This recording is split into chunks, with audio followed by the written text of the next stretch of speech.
Like this.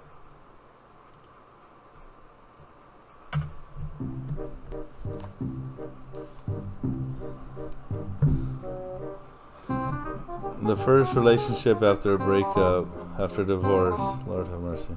Don't be fooled. Straight to your face. Women are ridiculous.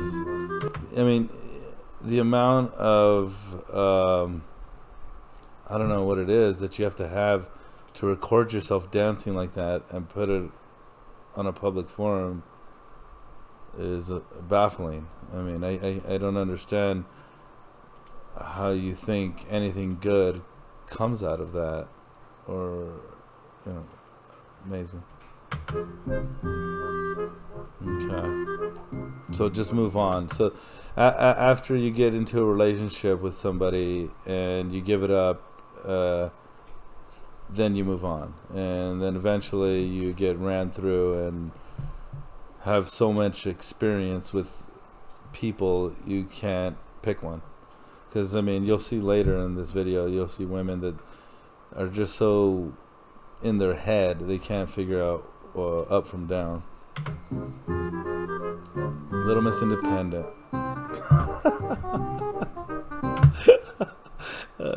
Okay, Little Miss Independent meets a gorgeous guy, and now she's all into him. Oh man, it's like they want and they don't want. I mean, to me, I've heard that women are like children, which has some truth to it, because it's like a kid really doesn't know what's good for him, doesn't really know what he wants to feel good, you know, wants all these things, and you kind of have to throttle and say, hey, listen, man, you can't have this, you can't have that, you got to learn boundaries and things like that. And these are supposed to be grown-ups, you know.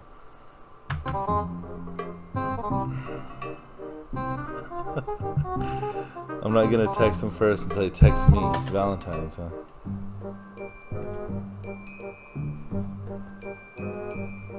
Yeah, it can be that he's busy, you know, he has all kinds of, maybe he's working, but no, all it takes is what, not even a 24-hour period, 12-hour period, and she's contemplating. Oh wow, I don't know. Amazing. Dating after you've been in a narcissistic relationship. Ooh. It is fucking hard. You know why it's hard? Because you meet somebody that is being nice and flirting with you, and it's so confusing because in your head you're thinking like, when is the other shoe gonna drop? Or this person's actually healthy and they're not wanting to see you all the time, and they're not telling you that you're like God's gift to earth in like the first 3 weeks. Okay, just listening to her talk about this relationship, right? The one end to the other end. And when you think about it, these women, the more relationships that they're in, the more trauma, I guess. It's kind of I don't like calling it trauma, but the more horrible experiences they have like this, and so they're constantly on edge. So even if they do find something that isn't toxic according to them, or is working, they will always find something in the end. I mean, I'm sure you guys have all heard of, you know, Tom Brady and Gisele Bündchen. Recently she left him, you know, and there wasn't, I mean, from what I hear, there wasn't any cheating, there wasn't anything, abuse, things like that going on. She just, I don't know, maybe thought she could do better. Who knows? Anyways, let's get back to this video. And you're like, wait, do they really like me or not? And because they're literally not like amazing, man, love bombing you, right? Like texting you, calling you, wanting to see you all the time, you kind of like convince yourself like they might not like be that interested. Like, maybe they're not really into me. Maybe they're busy. Or anytime they say something nice to you, your initial reaction is they're fucking lying. Like, fuck you, man. You don't actually mean that. Hey. Well, you guys hear that, guys? So if you're love bombing the chick, she could possibly be like, you know, you're fucking lying. You're, you know, but if you are busy and you're doing your thing, then it's like, are you even into her? So you got to find that razor edge and walk it. And not only walk it for, you know, the first few months, for your whole life, for the whole marriage. You can be married. You'll see other videos of divorced women. They've been married 10, 15, 20 years sometimes, and you know, they're just not excited anymore, I guess. And the guy isn't that interesting, you know. He's not, you know. And it's hard for them, right? It's hard for them. Yeah, I get it. All right, let's look at this crazy person. Look at me. Megan Fox just got cheated on, right? And I ran around Who eats chicken for wings years like that? wondering why I got cheated on in my marriage. Why? Why did I get cheated on? What is wrong with me? Why was I not good enough? It looks like she's opening Megan a package Fox of chips or something. Just got cheated on. I can't even If hear what that she's saying don't show because I'm you still watching her eat. that it chicken ain't wings. got nothing to do with you, I don't know what will.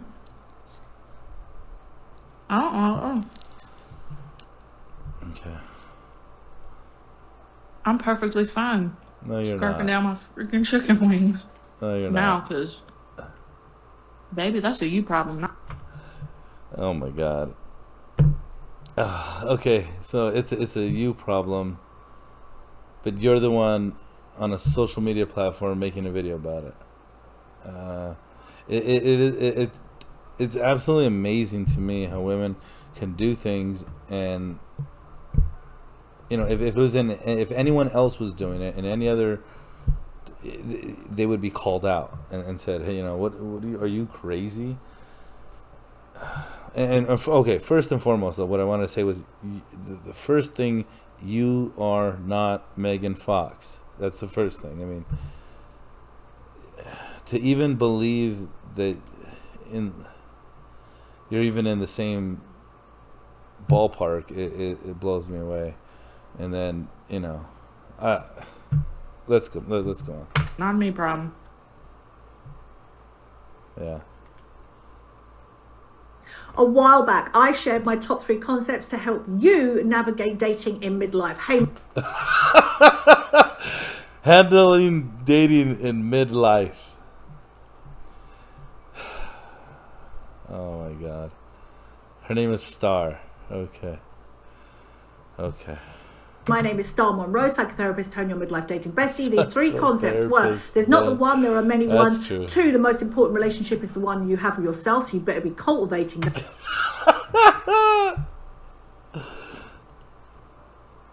And the third one is take off the notion that you're dating people and it's more about getting good at meeting and having conversations with people.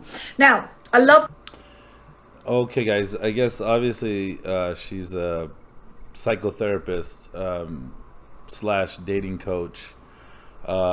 She's telling everyone all kinds of, you know, what's funny is how when women get over, you know, 30 years old, 35 years old, they become experts at dating. It doesn't make any sense because you would think that if you're a dating coach, you'd have to be good at it, right? And dating doesn't mean, to be good at dating means you were successful in a relationship. You're probably married.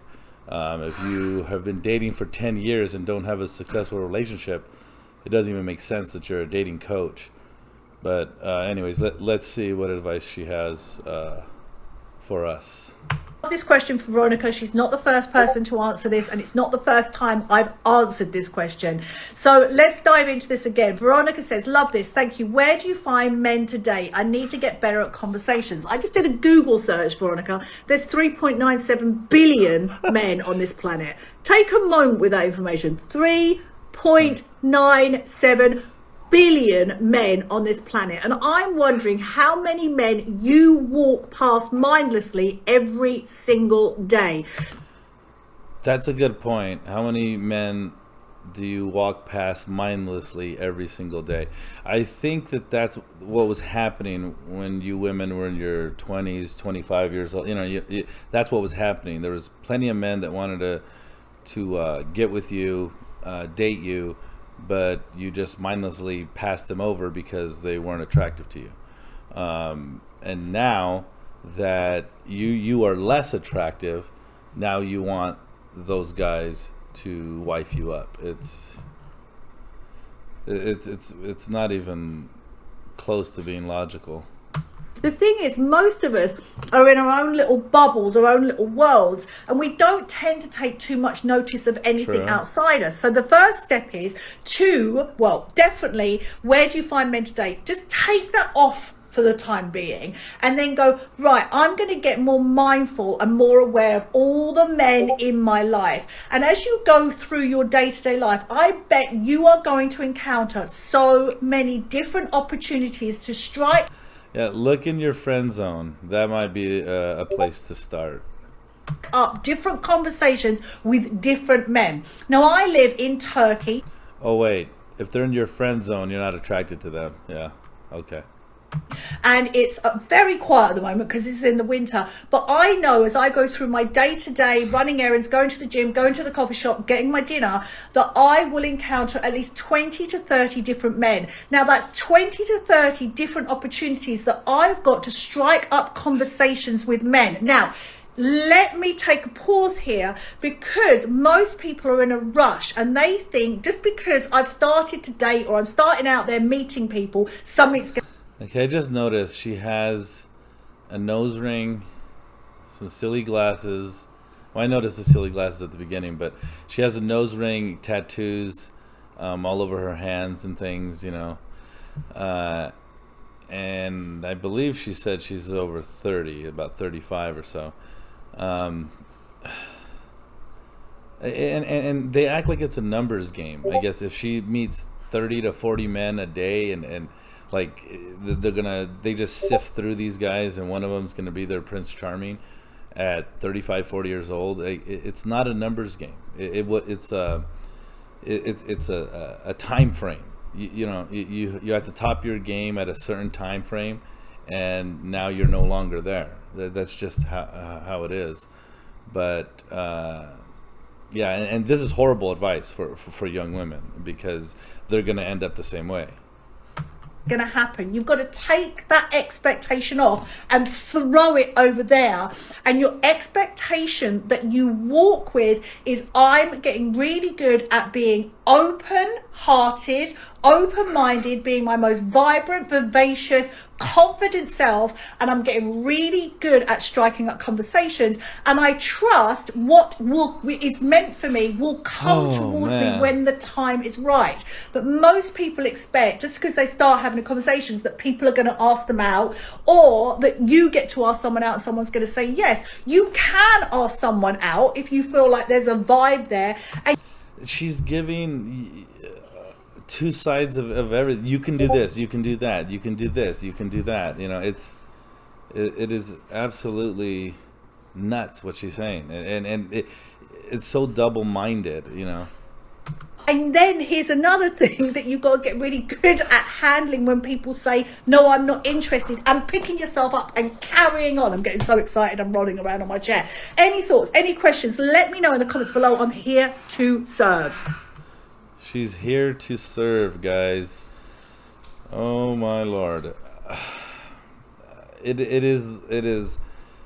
I mean, I couldn't even get through it. I mean, I was trying to listen, you know, trying to understand what advice that she's actually giving, because it's so back and forth, up and down, you know. But I mean, that's what I expected. Okay, let me read this before I play it. The next clip is a perfect home that important? Is that, and what, mine was a pioneer and our house wasn't perfect. I think they misspelled a couple things. Everyone pitched in and we all turned out pretty well. Okay, let's see what she has to say. As we know, most of my content is about being a happily divorced person, a happily 2 times divorced person. And oftentimes, the women get it, but the men come into the comments and they're like, you know, is a perfect home worth wrecking a family? Look at how flippant she is about a family and kids and wrecking a home. You know,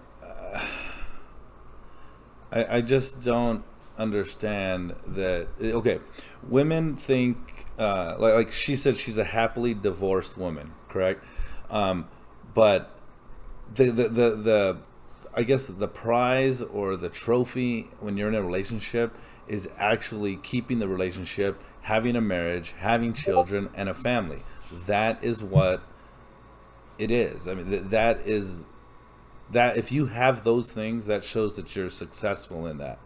You know, if you're divorced, that's unsuccessful. That's just the way it is. These women want you to think that, you know, a failed relationship, you know, they're working on themselves. You know, it's just not true. They want you to believe up is down and down is up. Is it so hard to just do the chores? Oh, who cares? Women want stuff too perfect, and men don't care if stuff is messy. You know, I care. Yeah. Always have. Okay. I can't live in a mess. It stresses me out. It's a proven fact that living in messy, disastrous hoarders type houses, or even like not even 100% hoarder. Okay, I mean, I agree. Okay, you know, I'm not the cleanest person, but you know, but then she makes it goes to an extreme, like a hoarder situation. I mean, was the guy actually a hoarder, or was he just not picking up things here and there? You know, there's degrees to this, and I would say, you know, a clean house or a dirty house, there's some compromise there. You don't have to blow up the marriage. You know, just don't. Houses, but messy houses stress children out as well. Oh Lord! So it's bad. It's always the children, the heartstrings. You know, it's always an emotional argument. It can't just be a logical one. For everyone, they're embarrassed. They don't want to bring their friends over. They are stressed out also because of all the visual chaos that they see all around them when they live in an extremely messy home. And I will tell you what, my ex-husband lives in a disaster currently. He doesn't have a new wife to clean the mess for him, and he literally does nothing. He's also not making TikTok videos about this stuff. I mean, he did nothing while we were married, and he does nothing to this day. That is facts. And it is hugely stressful. Not to him, because he doesn't give a shit, but stressful to many people. And not only that, there is the implicit knowledge as a woman that if you want things a certain way, and if you walk into a house that's a mess, it's your mess to clean. Welcome. Here's a job you didn't ask for. So divorced women understand. They understand if they are living with a man who clearly would rather lose his whole fucking family than pick up a sock. Those women know that living on their own, living in their peaceful, clean, nice smelling house where a mess is theirs if they made one, or their kids, and they know they just have to pick it up when they get home from work. Okay, guys, she obviously isn't over it, but she's saying that she's divorced. She lives in her clean house, and you know, she should be at peace with it, but she's still obviously stressed out. Her husband is somewhere else living, you know, in a pigsty, she says, but it's obviously still bothering her. Like, it doesn't make any sense. I mean, you should be happy that you moved on. You should be happy that, you know, your place is clean, and you know, you come home every day to that. Maybe just maybe there's something else missing that man was providing, and maybe just maybe it was intangible. It was something that you know, I don't know. It's crazy. Let's finish this. They don't have new surprises when they get home from work. Those women understand. Men like this are being deliberately obtuse. And it's sad. It's sad. There are whole dads who are seeing their kids every other weekend because they didn't want to pick up a broom without getting a blowjob. Amazing, guys. Yeah, there it is. It's not a tit for tat thing, you know, but obviously you can hear the scorn in her voice. She's not over it, obviously. You know, he probably was a pretty good dude. He probably had some good characteristics. He probably had some, put forth some effort, and it wasn't all bad. But this petty thing, it's just, we just got to put it to the side. I mean, but there, I'm gonna leave it right there. There's the last clip. Thank you for watching. Appreciate you. See you in the next one.